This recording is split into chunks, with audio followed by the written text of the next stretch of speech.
Pia lava whaatalo whaatu Samoa ile nei tūla o le fiafi, na lo mai e se whaopoponga fo ile nei o lau Samoa taulongolongo. E ta mua atu a tātou tala, ua whailo alo i nei e le afionga le tamaita i palimia fia mea Naomi mata afa, le ave se ai o le puloa inga mo whalaulawe tutupu whaafua sei, mo le COVID-19 ma le iwa mo Samoa, le ua sidia ma le lua tausanga. E le kana le li whanu, mo sa tātou report. I le tōna iai o le lua tausanga ma le Faamisina, o lea ua whailoa lo ia le whiunga le tamaita i palemia, le whaiunga le kāpeneta mo le aveseina, o le polo inga mo whalavelave tutupu whafosei o le COVID-19 e pei ona polo i ai Samoa. I le lauliliuina o wala uma mo whaasalaunga mo polo inga mo whalavelave whafosei e le kāpeneta ana nafi. Ua whaiunga whono ina ai le whaai uina o whaasalaunga mo whaalavelave whafosei a toa ai ma polo inga uma sa tu ina atu i lalo o le nei whaasalaunga. O le nei wha moe moe e whaataimua i le anga i atu o le atunu i le tatalaina o na tua oi whaavao malo i le aso mua mua o Augusto.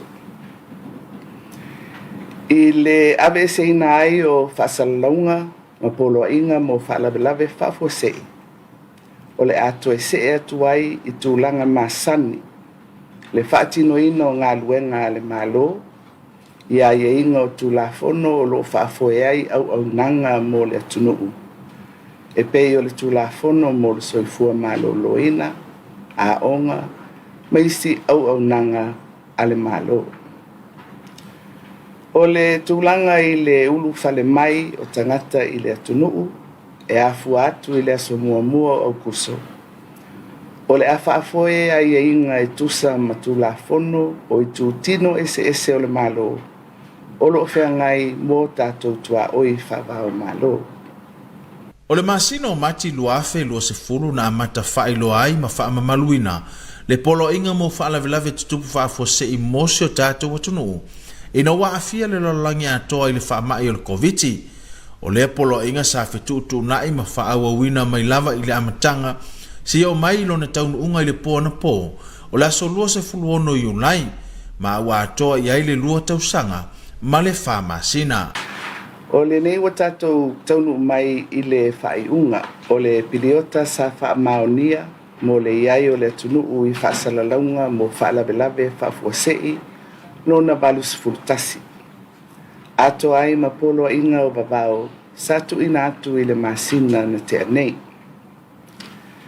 Pe a tātou toi tepa i tua i le amatanga o le nei ngā luenga ina ua po ia le lalangi i le COVID-19.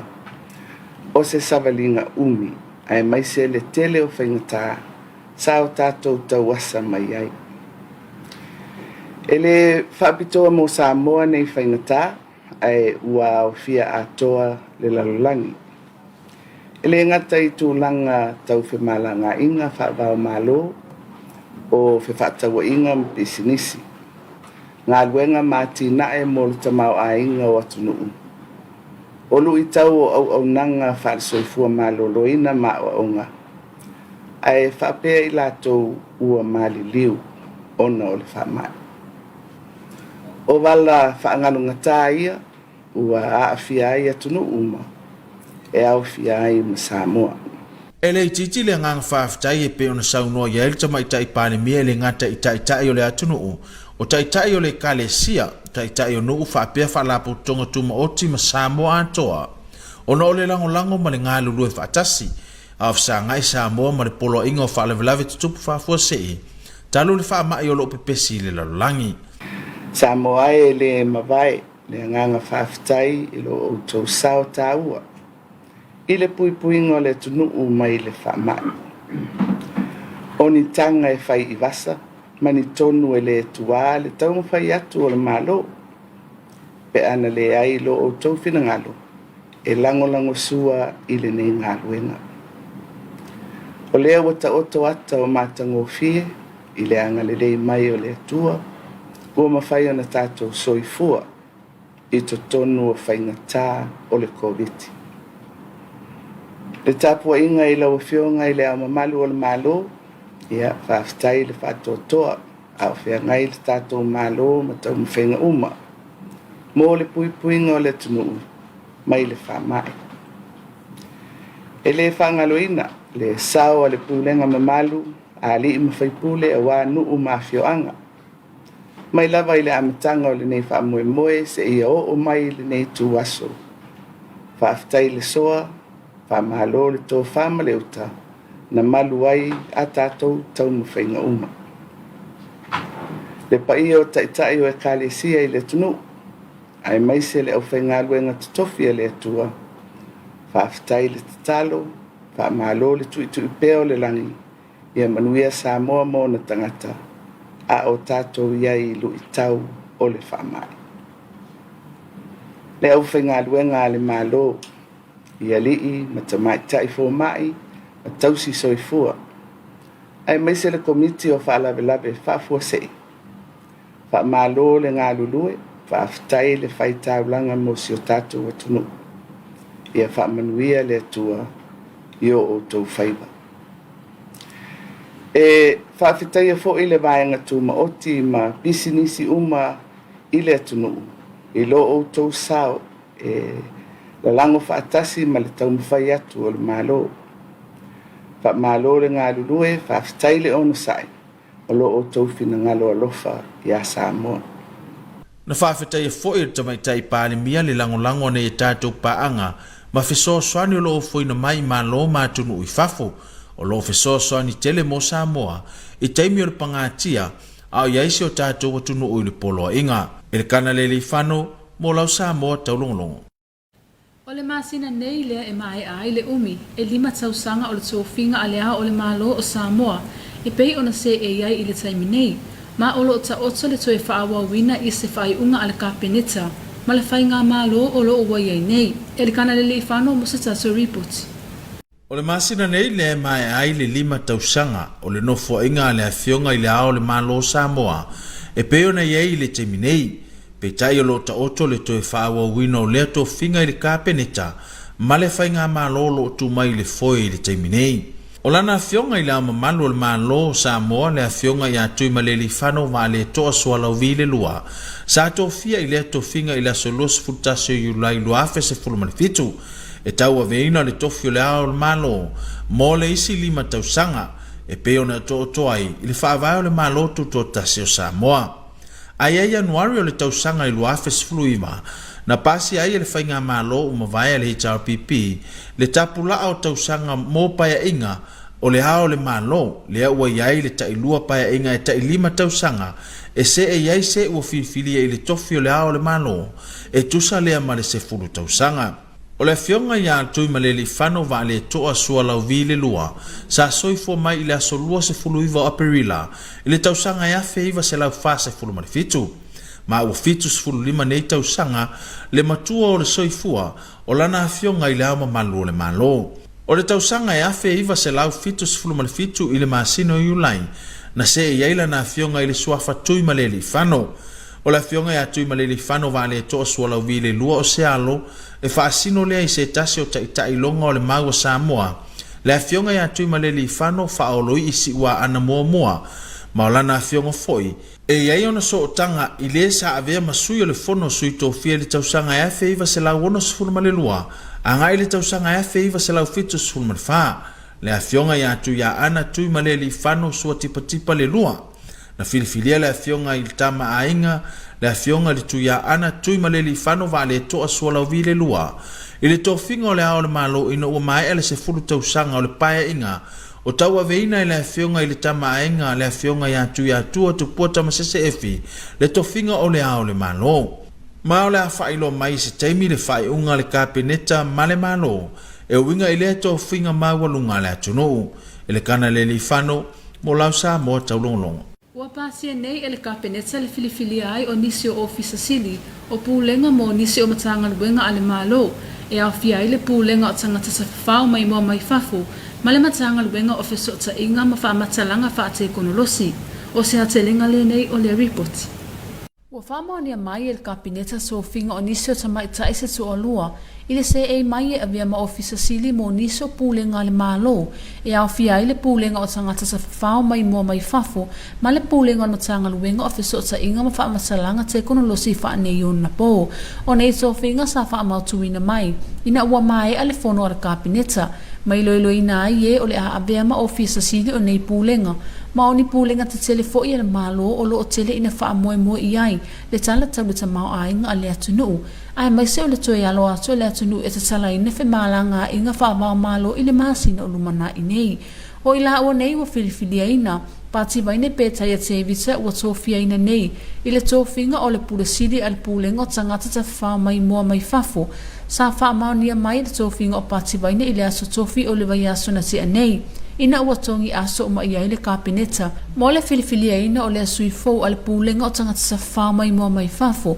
o pati vaine o lo tautua nei i le pulenga o tangata sa wha mai mua mai fafo mo le tele o tausanga o le nei tōwhinga sa wā ili ai nisi o manatu ma reporti tu ina mai e le pulenga e tusa o le soifuanga lue o le ata maitai ma sa fua i ai le whai unga ale kapineta ina ia mautinoa o lo manino a la fua uma e tatau o na uwia ma ia tele le silafia na tatau ave ina i le tōwhinga le malo o lo o ia umia nisi o whai longa taualoa i le Masters in Business Administration Bachelor of Business, ma le Bachelor Accounting, ma e se fulu fitu tau sanga o lona tau tua. I le ave ai ma ofisa sinia ma le ofisa lango ale pulenga o tangata sa whao mai mo mai fafo. O le afionga i ale whao li i unutoa awe lua funiti o se e mai le tōwhinga o ofisa sili, o pulenga na tanga luenga fisota inga ma whaamatalanga te kono lo si wha nei o na po. O le whaali isa avea ma pule whaatonu le ofisa o le pule whaatonu po le regulator e tau sanga wa mabae. O le nei tōwhinga sa whautua ina mai e i lātou. Sa whaatino ina whaatala noanga, ma ua whausia e le kapineta le lātou whautuanga. E le fōu le fōli i ilta ita ina se matanga luenga le malo. Sa avea o ia ma pule whaatonu e waaia le ofisa o pule whaatonu. Ma olo o ia o mia nisu whaailonga taualoa, le Masters ma le Degree Engineering, Pasasi ai ma le Bachelor of Arts ma le Diploma in Electronics. E toa whaatanga sana tau wā mo lea wanoa peitai. I le whai unga le malo e tusai ma whautuanga ma whaatantanuanga. Sa whaatinoina, mai loi longa al kapineta o lea sa autasi ai se fina ngalo le malo. I le fileina mai o lea fionga i le whaolii. E tau aveina lea tofinga le malo. Taptailo kitiona mo lau Samoa Taulogologo. Mai nisa tātou tala, i le stau ni atuai o se tātou watunuu. Mo le toe tatala ina ai o tua oi whaapa malo. Ua whautua ina mai nei e le matanga luenga o pisinisi a la manuia maleipa. Le mamalu le au whai wharatali malo, ina ia tautua nā le saunga le mua ma soifua malo lo ina, i tū tau wharatali malo. O se atelinga le nei o le ripoti. Ao whasau ni atu si o tātou watunu o mo le toe tatala ina ai o tua oi whaapa malo. Ua whautua ina mai nei e le matanga luenga o pisinisi a la manuia maleipa, le mamalu o le au whai wharatali malo, ina ia tautua nā le saunga le mua ma le soifua malo lo ina, i tū tau wharatali malo. O nei whautuanga o lo whaamamafa mai ai le saunga le mua ma le malo lo ina, o i tū tau wharatali malo. Ona o le anga i mai o tangata mai fafo i Samoa, o se tasi lea o tupe tele, ma o tamau a inga tele a lea tunuu.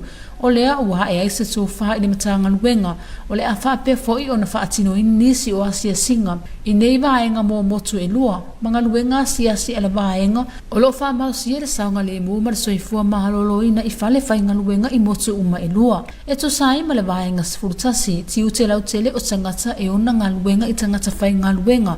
E ta tawai e se tangata e ona ngā luenga, o na whaia la asanga uma e talawhia ngai e pui ai le saunga le mu, soifua mahalolo ina ma le soifua le lei i ngā luenga o tangata whainga luenga. Ma ia tu ina atu, ma whaatu mau se si o manga saunga le mu ma soifua mahalolo ina, i ngā luenga e au fia i vai la au.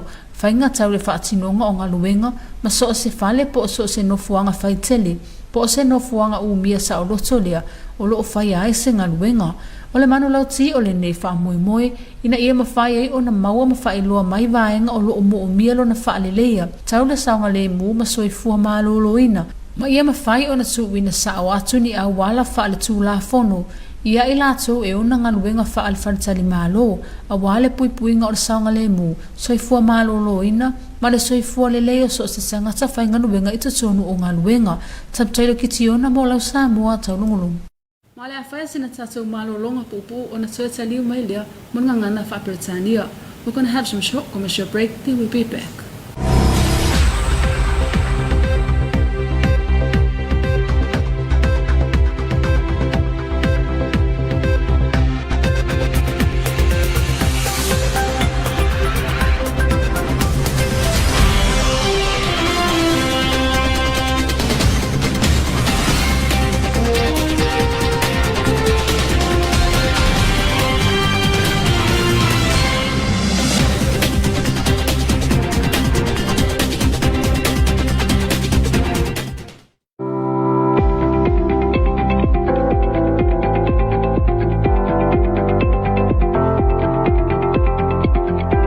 O le fulu masania o na aunga e awhia ai le tale o le tafe o le isu o le mafatua o le fiva ia ma taulangona pe le fia ai pe le fia tausami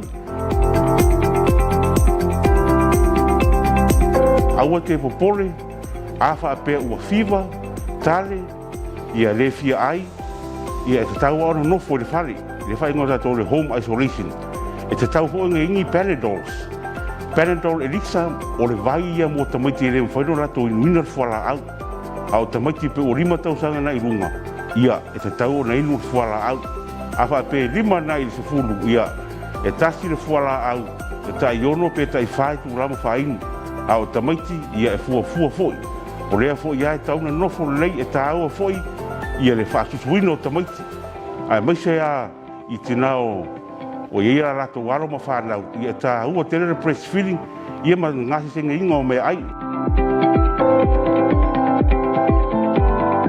o le tele o tamiti tolu tausanga ngai ralo ia ua over le fever ai maisia ua le ai o aunga lana e te tau ona vidi mai le ono lima iwa varu ia pe o lai fo iai whare mai whai tū maro lo o whaingaruenga au whaingaruenga o la tau rai so tai mai ia no utara no atu lea po o seitio fo mai o lo on call po lai whainga runga le taimilia e te tauna a mai le tama ki tongu le tau fia ai mo le home isolation na ia pe mild to moderate winga lo mataranga e le tina ina tele ia o mea na i tau ta pena ia matua o mea ai o le vai fever i mato anga le vai ti porla ta aua po le new take a lot of fluids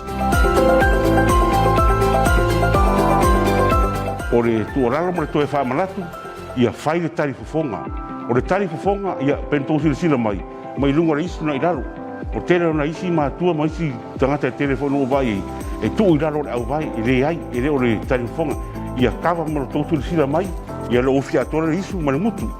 Ia e le ngata i lea e watu pere tu a raro ia tau ma whai a mai uma whanau a o maua lava noa e whai a rato tui ia o le COVID-19. Ia e pui mai ifa ia alo ma whanau so tātou atu le ruma na ilo tātou o le tamu whainga tu lea ia ai pēr o whatu le taimu o sora awara popole don't panic o mea maasali rao simple message ato te whaia ia le ngata lea o fufuru o ao o whao ngāle whasimori whaapuna vai ia ma ngā sese whareia tamu whtanga tamaiti ia o hape fo i ai ngā atoa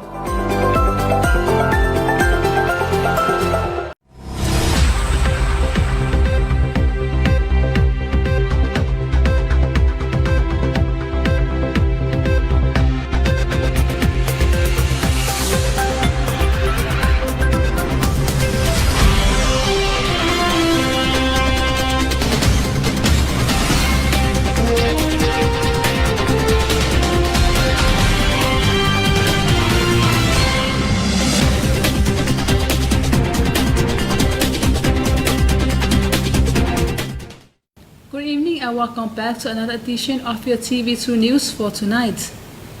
Leading our bulletin, the Honorable Prime Minister Naomi Mataafa has officially announced lifting of Samoa's COVID-19 state of emergency after 2 long years. Here's more on this report.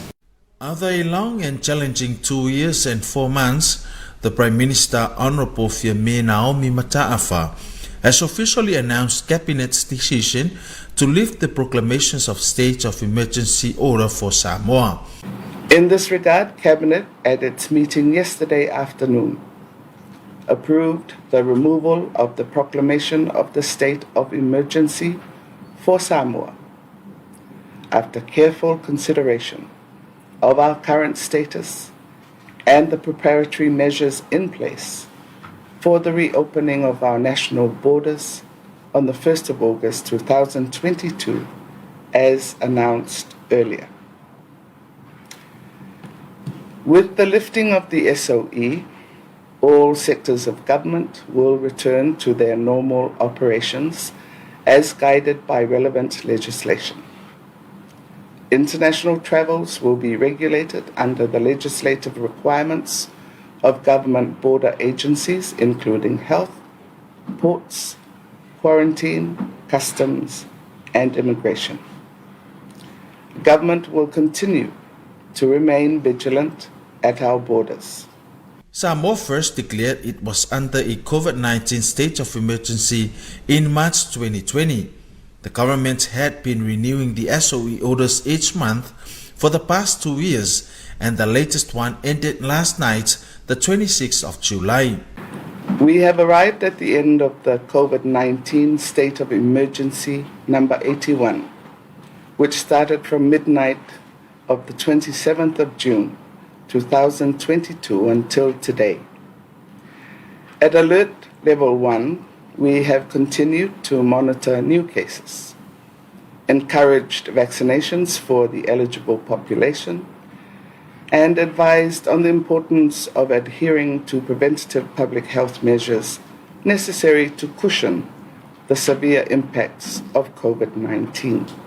The Prime Minister of Samoa thanks all the citizens, members of the clergy, government departments, and its frontliners, as well as private sector and members of the community for their invaluable support throughout these challenging times. Let me take this opportunity to thank you, Samoa, for all your support in our fight against COVID-19. The support government received from villages and communities greatly helped with our efforts to keep Samoa safe. We remember all those who lost their battles to COVID-19 and reiterate condolences to all the families and communities concerned. May the Spirit of our Lord continue to comfort you. Lawa fionga lea mamalu o le malo, I thank you for your support and prayers throughout the SOE period. I acknowledge church leaders for their endless prayers and supplications for our country and our people. To all the public servants, frontline workers, doctors and nurses, the Disaster Advisory Committee, thank you for your sacrifices and commitment to safeguard our country. The Prime Minister also made special mention and acknowledgement Samoa's various development partners for their loyal support during the pandemic. Elkana Lelifano for TV2 News. The 5-year term for Samoa's head of state comes to an end this month, and the decision to renew lies with the cabinet and the current administration. Here's more from Elkana Lelifano. The 5-year terms for Samoa's head of state comes to an end this month, and the decision to renew lies with the cabinet and government of the day. His Highness Tui Maleli Whano Vale To'asualawi II was appointed for a 5-year term on the 21st of July 2017 as per Samoa's constitution. In January 2019, the former HRPP administration passed a law that limited the number of terms for head of state to 2 5-year terms, or a total of 10 years.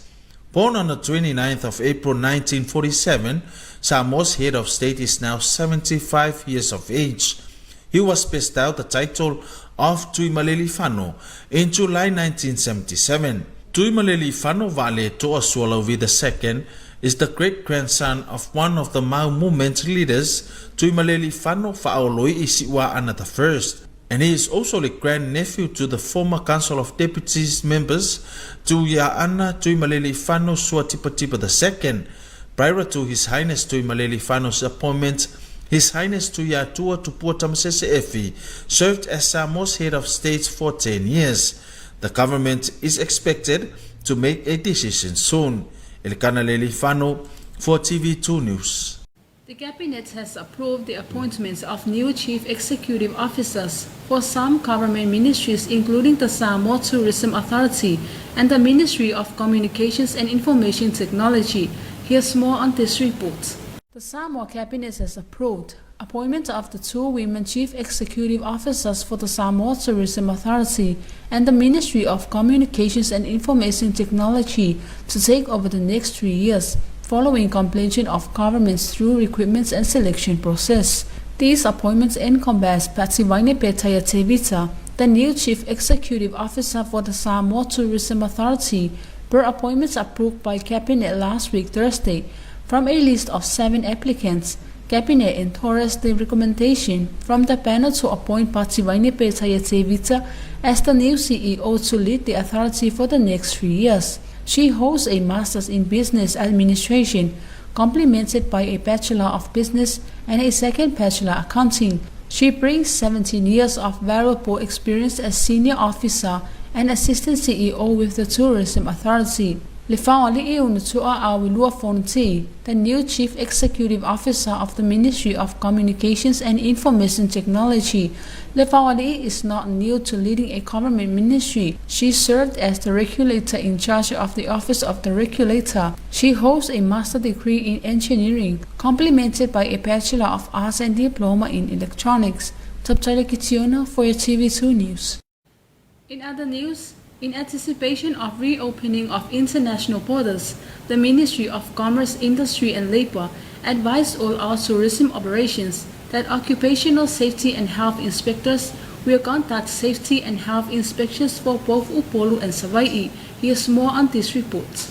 In anticipation of reopening international borders, the Ministry of Commerce, Industry and Labour advised all tourism operations that occupational safety and health inspectors will conduct safety and health inspections for both Upolu and Savaii.